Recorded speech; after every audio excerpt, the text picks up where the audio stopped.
João 17.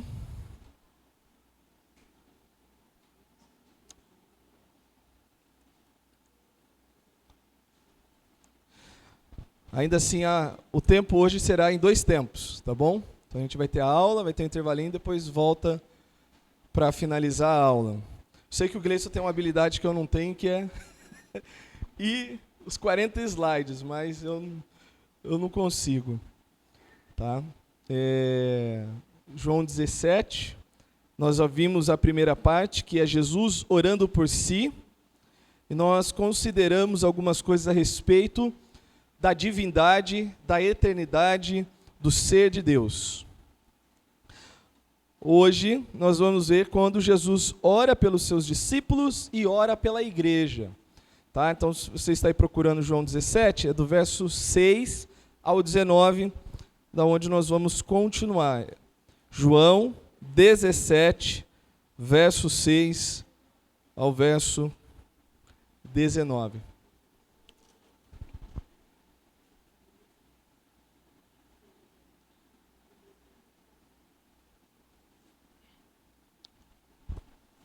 Tá aí. Vamos orar? Santo Deus, amado Pai, antes de pensarmos na nossa necessidade aqui, lembramos dos enfermos, por um lado agradecendo pela melhora do Alberto, e por outro rogando que o Senhor guarde a mãe dele, que se encontra internada, a saúde da Shirley, os demais irmãos e irmãs, pastor Marcos, que também tem passado por lutas, o sogro do pastor Marcos, que teve uma crise bem severa essa semana, mas graças a Deus, graças a Ti, foi poupado.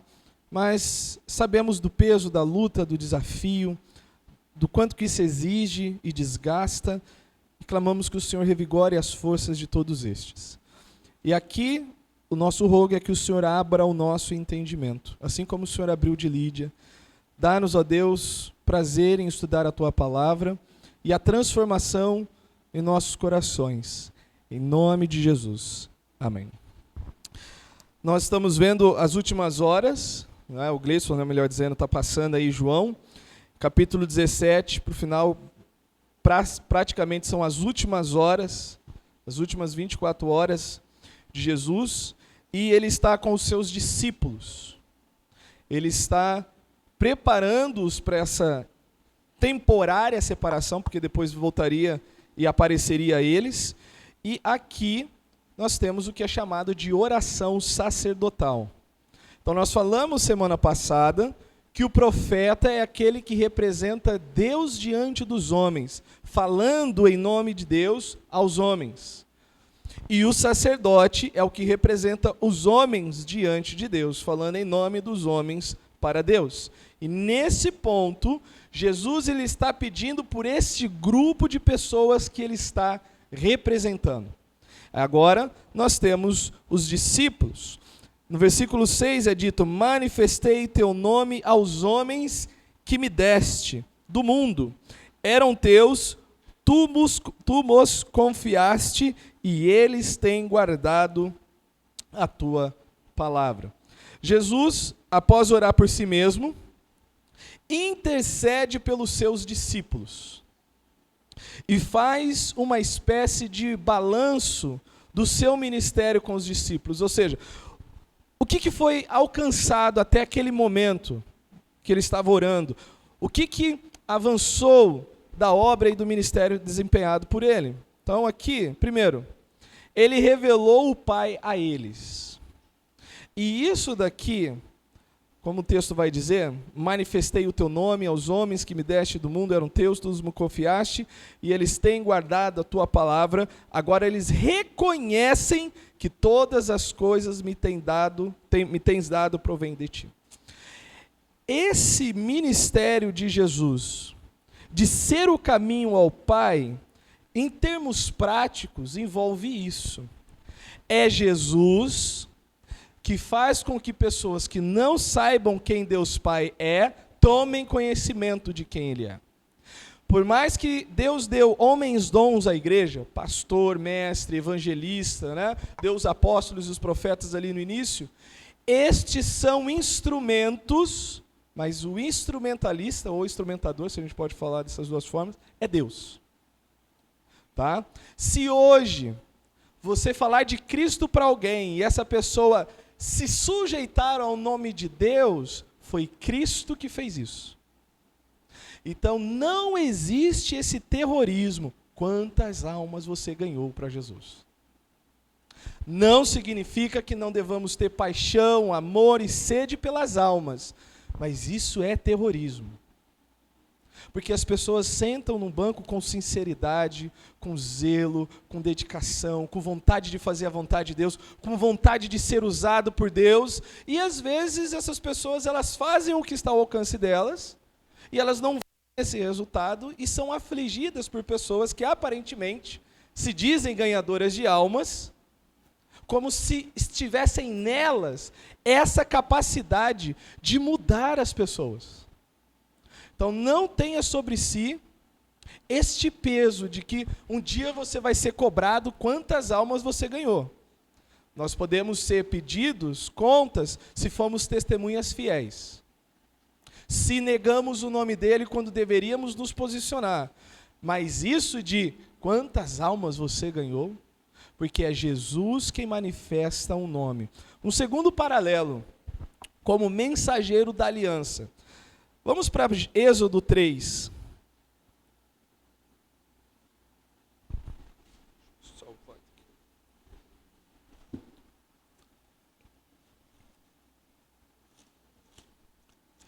Êxodo 3, 11 e 12 e 13. Um paralelo.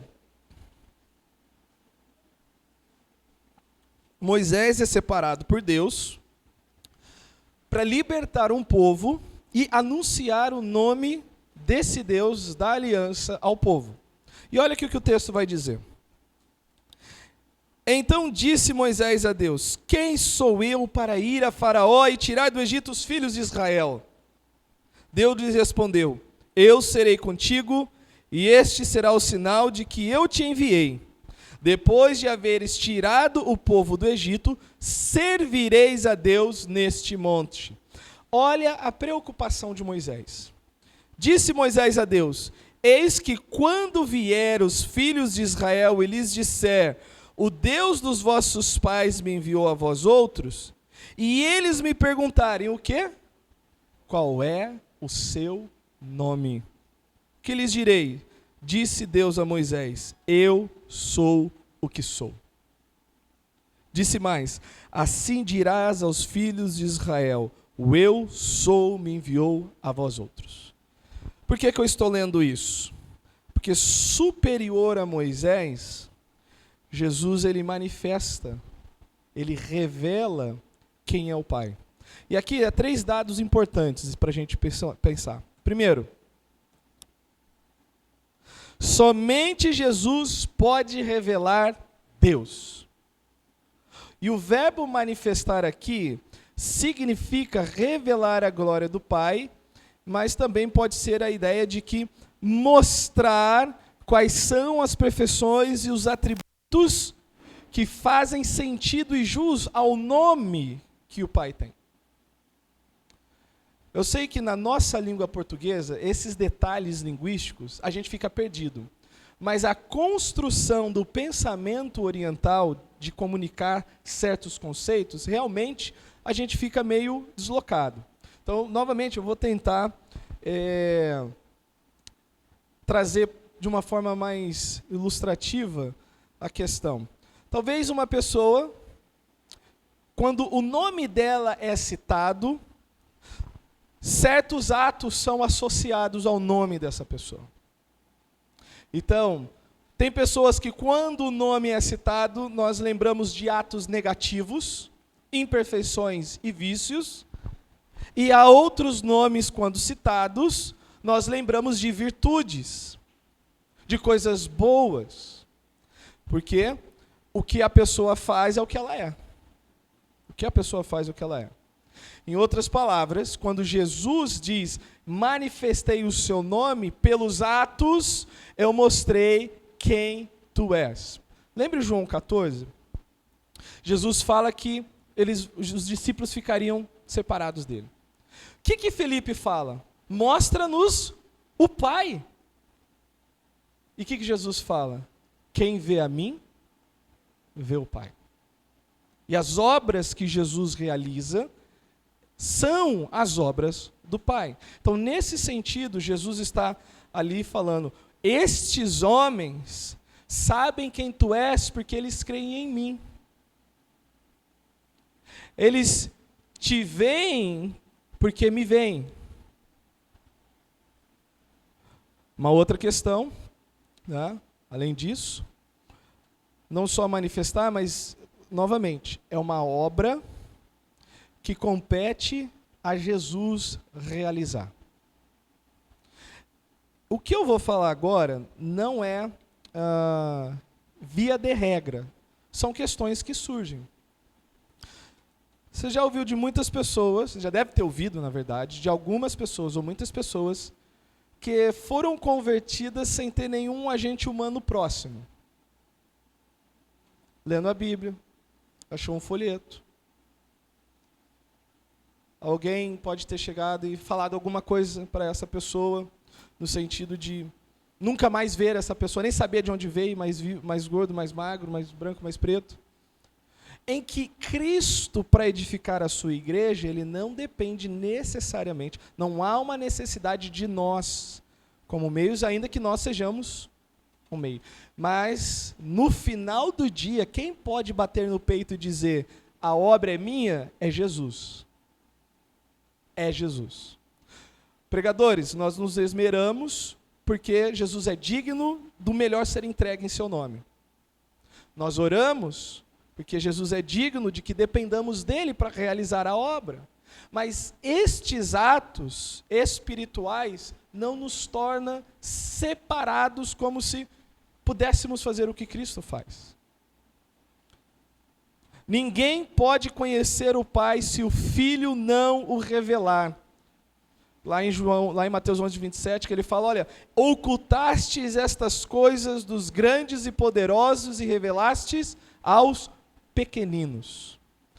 C.S. Lewis, ele disse certa vez que se Deus não se revelar a nós, não há nada que nós possamos fazer para conhecê-lo. Dependemos dessa iniciativa. Dependemos dessa iniciativa. Por isso, irmãos, isso serve como termômetro de qualquer ministro e ministério. Qualquer ação em direção para dizer que as coisas foram conquistadas pelos meios, deve ser rejeitado. Deve ser rejeitado. Então esse negócio que eu sou você já viu, né? Esquece. Esquece. Hoje, o marketing de muitas igrejas é mostrar que a igreja é tipo uma fábrica, que quando você entra, você sai um produto diferente. Porque aquela metodologia, aquele líder, aquele escopo, aquela forma de igreja, aquilo ali sim produz pessoas nascidas de novo ou espirituais. Pode ser que a graça estacione ali, como pode estacionar aqui. Sempre é a graça de Deus. Mas é Cristo quem faz essa obra. É Cristo quem faz essa obra. Quem que evangelizou Paulo?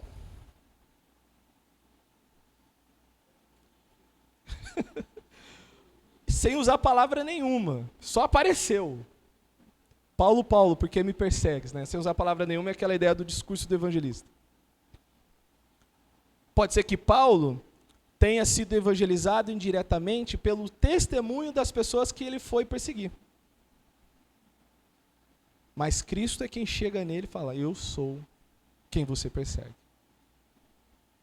Fica cego ali por uns 3 dias com Ananias, na rua chamada Direita, e depois sai para fazer a obra. Este conhecimento de Deus por meio de Jesus é a vida eterna. Então, como é que você pode dizer? Se eu morrer hoje, eu tenho certeza que estarei com o Senhor Jesus. Resposta: você se submete ao nome dele? Submeter ao nome de Jesus não é você pensar positivamente de que historicamente um homem chamado Jesus existiu. Mas é você se submeter a ele sabendo que este homem é Deus e que você é um servo, você quer ser um servo dele. Segundo, a revelação de Deus por meio de Jesus é exclusiva para os eleitos de Deus. O Pai escolheu os homens e deu ao Filho. Deixa eu tomar uma água agora. Ok. O primeiro senso do ser humano que é acendido com essa expressão chama-se justiça. Porque se afirmam, ou afirma-se o quê? Isso não é justo. Outros vão usar aquela carta fora do contexto que Deus não faz, acepção de pessoas. E aí, eu falei, vou estudar esse tema mais a fundo, porque eu sei que pode surgir perguntas e eu não quero que vocês saiam com dúvidas nesse ponto. Deus, como Criador, tem direito sobre a sua criação. Deus, como Criador, tem direito sobre sua criação. Contudo, Deus é justo. E a justiça não vai chocar, diminuir, abrandar e suprimir nenhum dos outros atributos. Nenhum dos outros atributos põe vendas na justiça, no ser de Deus.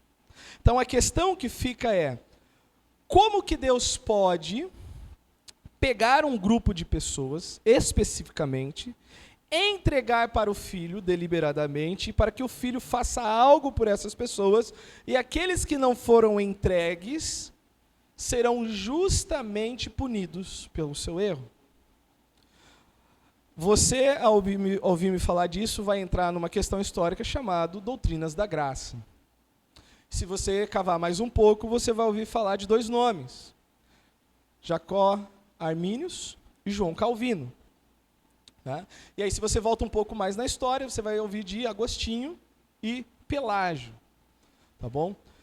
Mesmo que você não domine, porque não é obrigação sua dominar esses detalhes históricos, mas o que estes pensadores ao longo da história se dedicaram a fazer é o seguinte: como que estas coisas podem acontecer e o homem ser considerado responsável e Deus não é determinista e fatalista sobre as ações humanas? Então, 4 questões dentro do ser de Deus que você deve guardar agora. Primeiro, chama-se providência. Deus, em sua providência, ordenou todas as coisas para um determinado fim. Tá? Qual é o fim de uma semente de macieira, de maçã? Dar um pé de maçã. Aquela semente não pode produzir limão. É da natureza da semente da maçã germinar e fazer nascer um pé de maçã. Este fim contido naquela natureza, naquela semente, faz parte da providência de Deus. Então a primeira coisa é, nós temos a providência onde Deus aponta todas as coisas para um determinado fim. Até aqui, todo mundo acompanhando. Se vocês tiverem dúvida, Rafael, depois você fica esperto aí com... É para perguntar, tá? Eu não estou aqui tentando jogar você para um time. Eu estou tentando aqui fazer de forma mais fiel possível um retrato fiel de Deus. Tá? Não é meu interesse fazer você jogar para um time, porque times não existem na eternidade, só existe o nome de Cristo. Há um só nome dado entre os homens. Mas Deus ordenou por sua providência todas as coisas. Abaixo da providência, nós temos uma coisa chamada eleição. A eleição, como é dito ali, é o ato de Deus separar, santificar para si um número exato de pessoas que serão salvas. Em primeira instância é isso. Elas serão salvas imerecidamente. Elas serão salvas imerecidamente. Depois que essas pessoas eleitas são escolhidas por Deus, elas são predestinadas. A predestinação, como às vezes acontece em alguns meios, como sinônimo de decreto e de ordenança, não é o que a gente tem aqui. Predestinação, por exemplo, Romanos 8, 29, a Efésios 1:5 que foi lido, é que estes que foram separados para serem salvos, Deus delimitou um limite, pôs um limite para eles. Esse é o destino. Predestinação, pré-orizo, pré de antemão, antes de qualquer coisa. Sabe a palavra horizonte? O que é o horizonte? É até onde você vê. É até onde o seu olho alcança. Orizo é a palavra grega que transliterada a nossa palavra chamada horizonte. Então, acho que agora fica uma forma melhor da gente entender. Deus marca o que pode se ver dos filhos de Deus. Que eles foram eleitos para serem santos e que eles foram eleitos para fazerem parte da família de Deus. Essa é a marcação que Deus tem. Ok. Até aqui. Não precisa ficar com vergonha, gente. Não é uma coisa assim que... mas é importante falar, é importante porque isso é uma escola bíblica dominical. Você vai chegar em determinados textos da Bíblia que você vai ter esse conceito mostrado ali, e isso deve nos levar à adoração. Nós falamos semana passada que a medida da sua admiração de Deus depende da medida do seu conhecimento dele. Se o seu conhecimento é baixo, sua admiração por Deus é baixa. Foi isso que nós terminamos falando. Nós terminamos a aula na semana passada. Quanto mais conhecemos, mais o haveremos de admirar. Então, nesse sentido, nós temos a sua providência, que determina o fim de todas as coisas. E o fim de todas as coisas é o supremo bem, que é Deus. Ele aponta todas as coisas para Ele. Não há outro bem, tem até um cântico, né? Não há outro bem além de ti. E é verdade.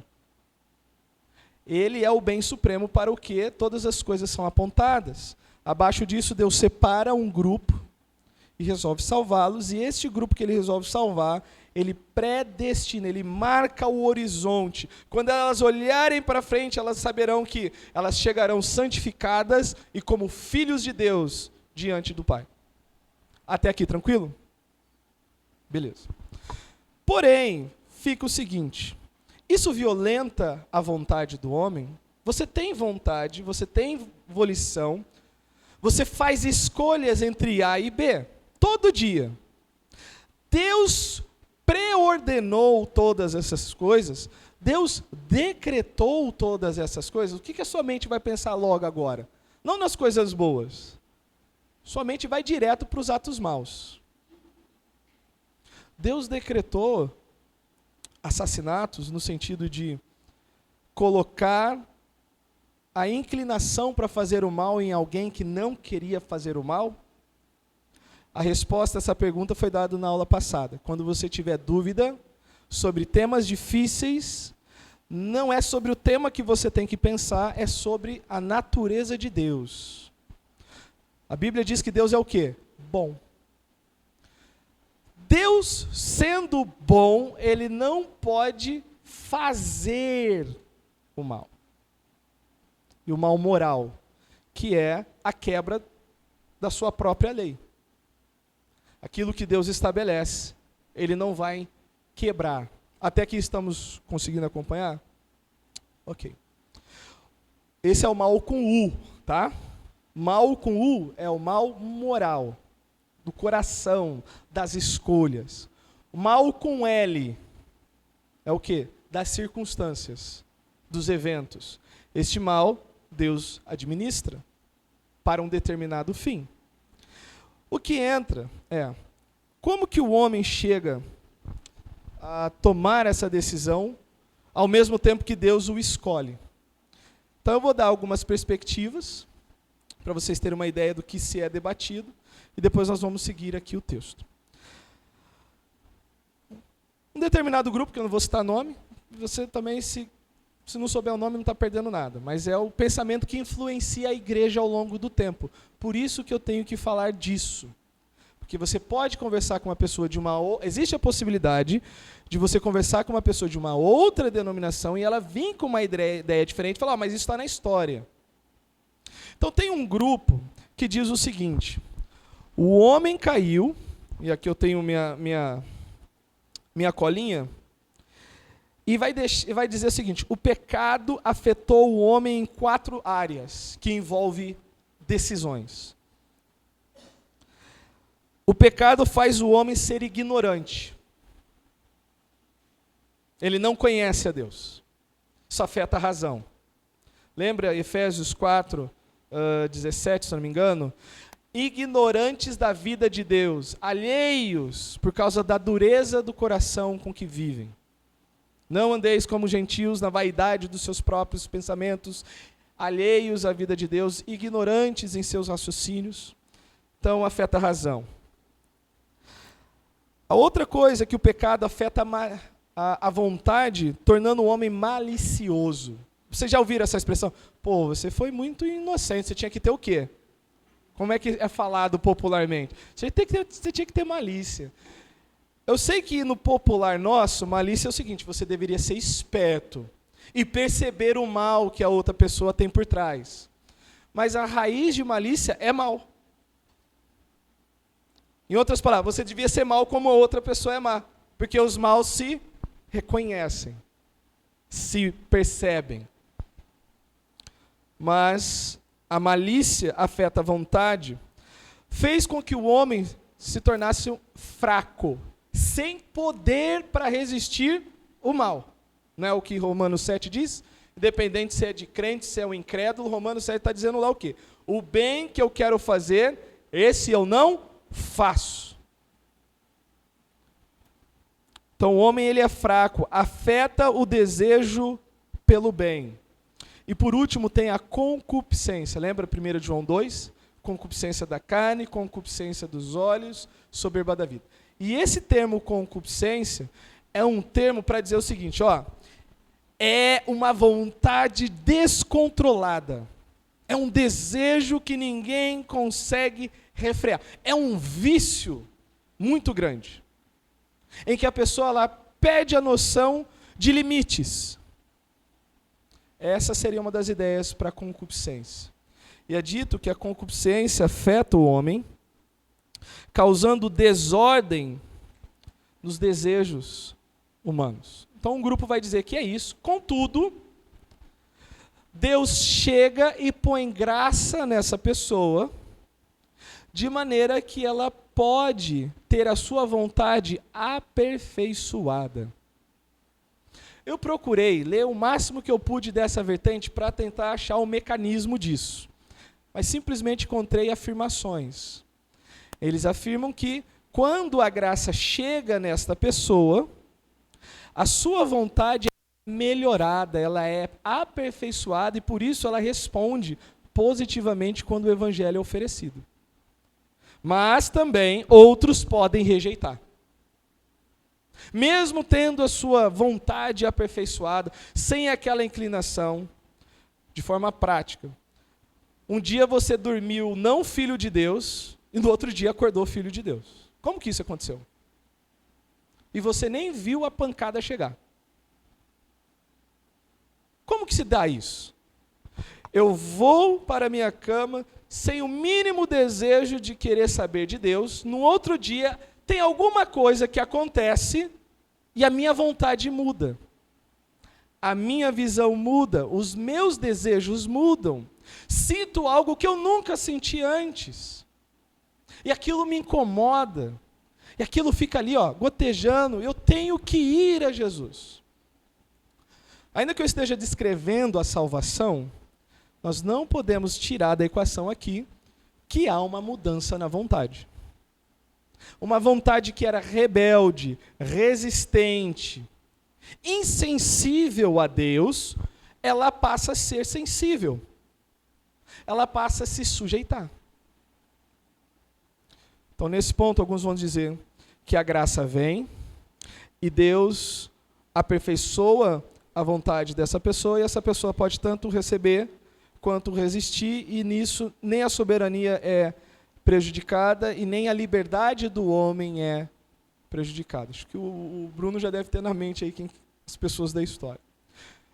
Vai ter um outro, um reformado, bem cabeçudo, bem inteligente. Ele vai dizer o seguinte, que a liberdade que o homem tem é o desejo forte no momento da escolha.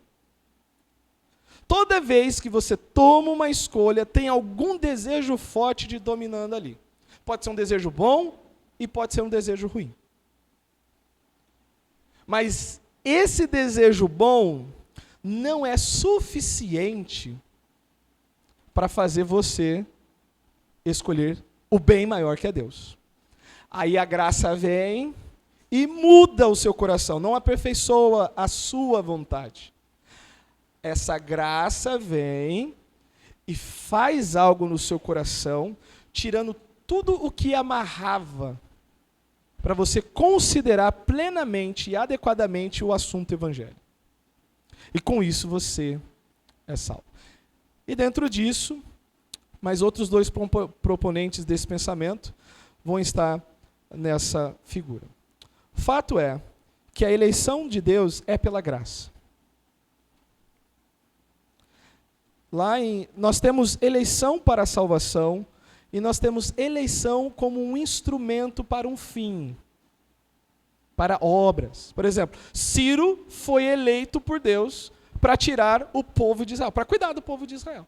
Ciro é chamado de servo, porque Deus é Senhor de toda a criação. Não sei se Ciro possivelmente não ficou salvo, mas ele é chamado de servo. Quando se fala da eleição, novamente, tinha feito pergunta, não está aqui hoje. Não é que Deus olha no corredor da história para espiar o que os homens vão decidir, para daí então Deus fazer a sua decisão. Como ele preenche todas as coisas e esse fator tempo não faz sentido em quem Deus é, não faz sentido em quem Deus é, ele sabe, não é que ele soube ou saberá, ele sempre sabe no presente tudo o que é. Dá para entender isso? Nós somos seres que precisamos de atos sucessivos, consecutivos, ordenados. 1, depois vem o 2, depois vem o 3, para que as coisas façam sentido. Por que tem o ditado? Você colocou a carroça na frente dos bois. Nós usamos isso quando a pessoa não observa uma determinada ordem. Porque para nós precisamos disso. Para Deus, não. Ele sabe o que é. Então, uns vão dizer, sabendo o que é, Deus elegeu para si todos aqueles que fizeram bom uso da sua graça. Ou, sabendo o que é, Deus elegeu para si todos aqueles que não conseguiriam fazer nada sem a sua graça. Sem a sua graça. Ao passo que aos demais, ele os deixa no seu próprio estado para receberem a sua condenação ou a retribuição dos seus atos. Até aqui, alguém quer comentar alguma coisa, quer fazer alguma pergunta?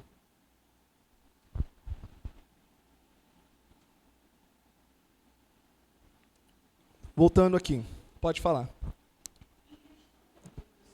Pega aí o microfone.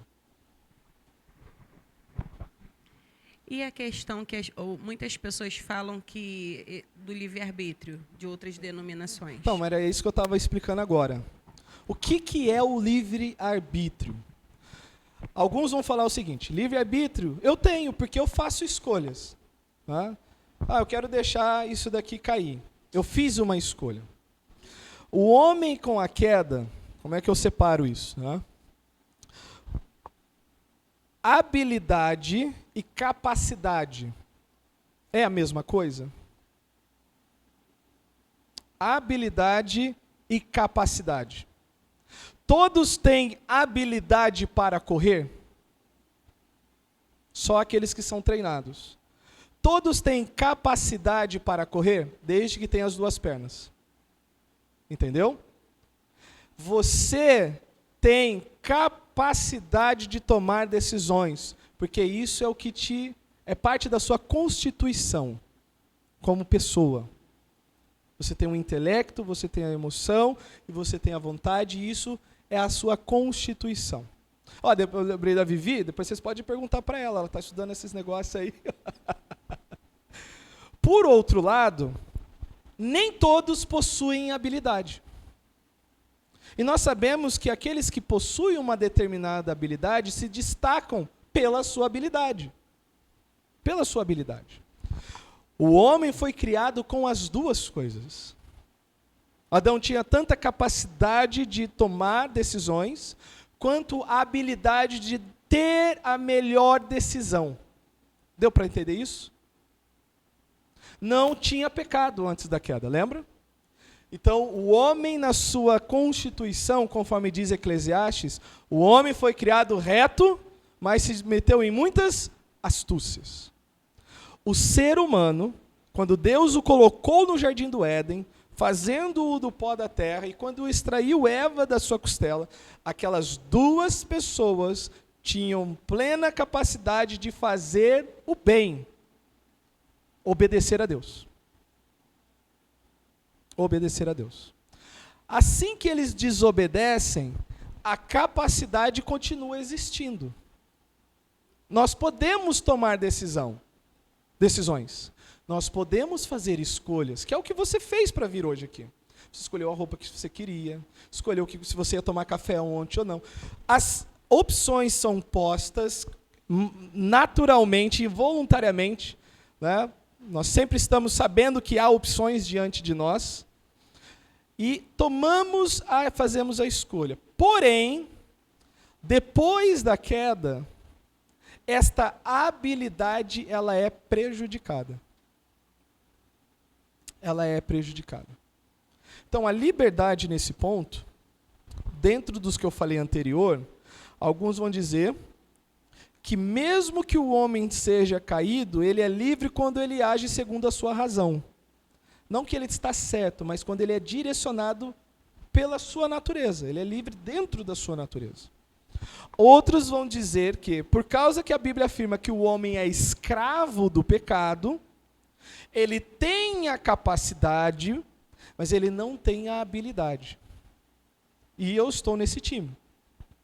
Ainda que eu falei que para não ter time nenhum, né? Mas deixa eu explicar aqui alguns textos que possam ajudar. Deus nunca está mexendo, na verdade, Deus não mexe na capacidade do homem. Deus incita a habilidade do homem. Se vocês lembram das bênçãos e maldições em Deuteronômio, vocês lembram desse texto? Eis que coloco a bênção e a maldição diante de ti. O que Deus fala? Escolhe, pois, o quê? A vida. Se você tomar uma decisão, que esta qualidade o direcione, seja uma decisão habilitada, ou que te habilite a ir para o que é bom. Se nós fôssemos livres no sentido dos que os outros estão dizendo, eu penso que não faria sentido termos o Espírito Santo. O que o Espírito Santo faz? Eu tenho vários argumentos aqui, eu vou dar todos eles também, aí vocês ficam com essas cartas guardadas. Ele direciona. Quantas vezes você foi em oração a Deus, pedindo poder para resistir uma tentação? Que a tentação é o mau uso dessa capacidade. A tentação é a coisa certa na hora errada, no modo errado. E aí a gente vai a Deus, Senhor, me ajuda a fazer, porque a minha razão diz o que eu tenho, porque o Senhor revelou, mas eu sinto um impulso e uma inclinação para fazer esse outro lado. Se nós fôssemos livres, nós não oraríamos, seja feito conforme a sua vontade. Quando eu falo se nós fôssemos livres, ser escravo de Deus não é ruim, tá? Ser escravo da justiça não é ruim. Lembro do meu pastor Lupercio aqui pregando uma vez, e era uma EBD, E ele falou que fora da vontade de Deus é só escravidão. Lá em João 8, Jesus está conversando com um grupo de pessoas que estavam se opondo ao seu ministério. E eles, nós somos filhos de Abraão. Jesus fala, se vocês são descendência genuína de Abraão, vocês farão o quê?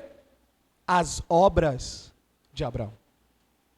Vocês farão a coisa certa.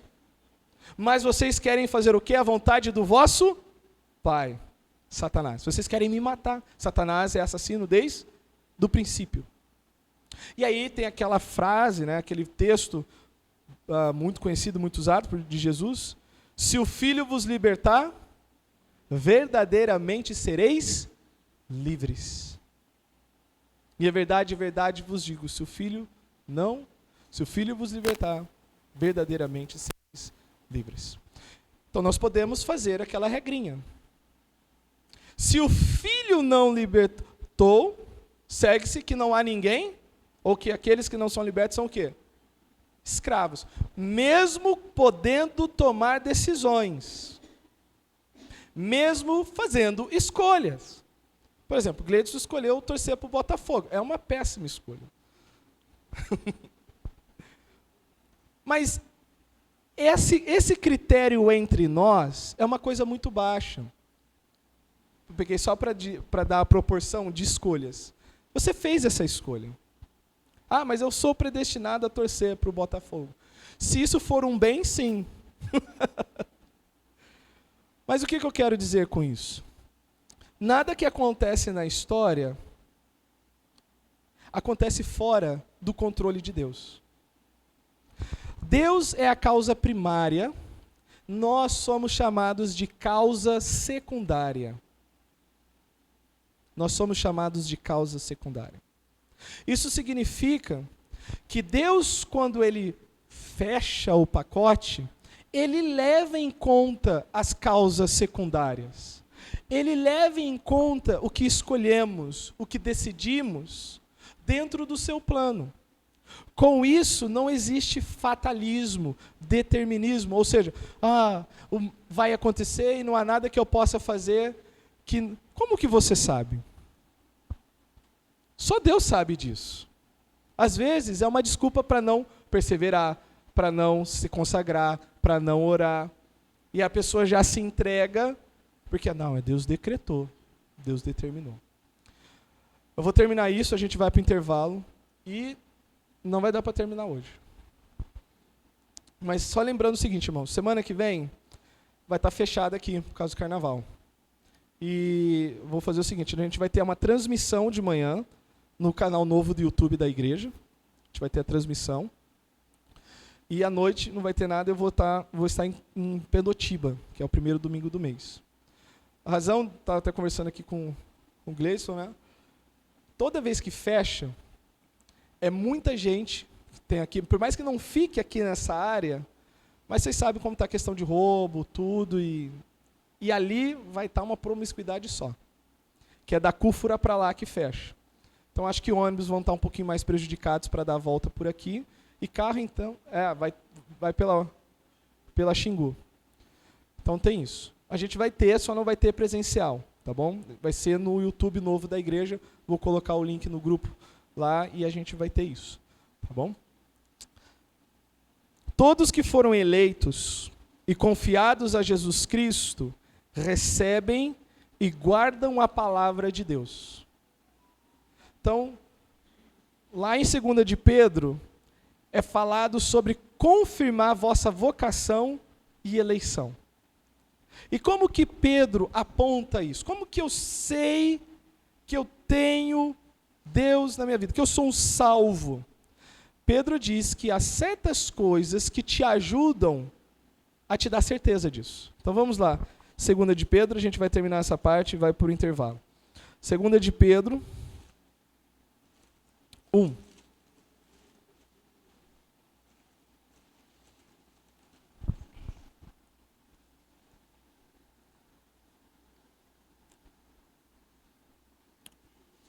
Versos 5 a 11. 2 de Pedro, capítulo 1, versículos 5 a 11. Por isso mesmo, vós, reunindo toda a vossa diligência, a gente já passou por esse texto na exposição de manhã, associai com a vossa fé a virtude, com a virtude o conhecimento, com o conhecimento o domínio próprio, com o domínio próprio a perseverança, com a perseverança a piedade, com a piedade a fraternidade, com a fraternidade o amor. Primeiro, não é uma lista de coisas que você tem que procurar fazer para se tornar um salvo. É uma lista de coisas que naturalmente devem ser alimentadas em você e que confirmam que você é salvo. Te dá certeza de que você pertence a Deus. Estas coisas te dão prazer e você sabe que você faz isso por Deus. Porque estas coisas existindo em vós e em vós aumentando, fazem com que não sejais nem inativos nem infrutuosos no pleno conhecimento de nosso Senhor Jesus Cristo. Pois aquele a quem estas coisas não estão presentes é cego, vendo só o que está perto, esquecido da purificação de seus pecados de outrora. Por isso, irmãos, procurai com diligência cada vez maior confirmar a vossa vocação, chamado e eleição.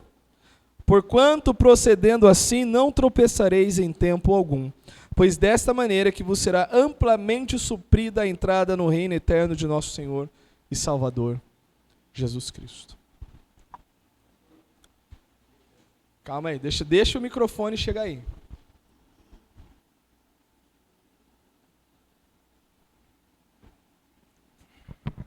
Mas essa leitura aqui, aqueles que são mal intencionados podem usar isso aqui completamente fora do contexto, né? Eu diria que o mal intencionado sempre usa fora do contexto. E os ignorantes e incautos, os simples, podem escorregar no contexto. Nunca vou colocar os ignorantes, os simples, na mesma panela que os mal intencionados, os falsos mestres. Né? Mas pode usar fora de contexto, sim. Guardar a palavra significa receber a salvação ou a vida eterna. Bom, vamos para o intervalo e daqui a pouco a gente continua.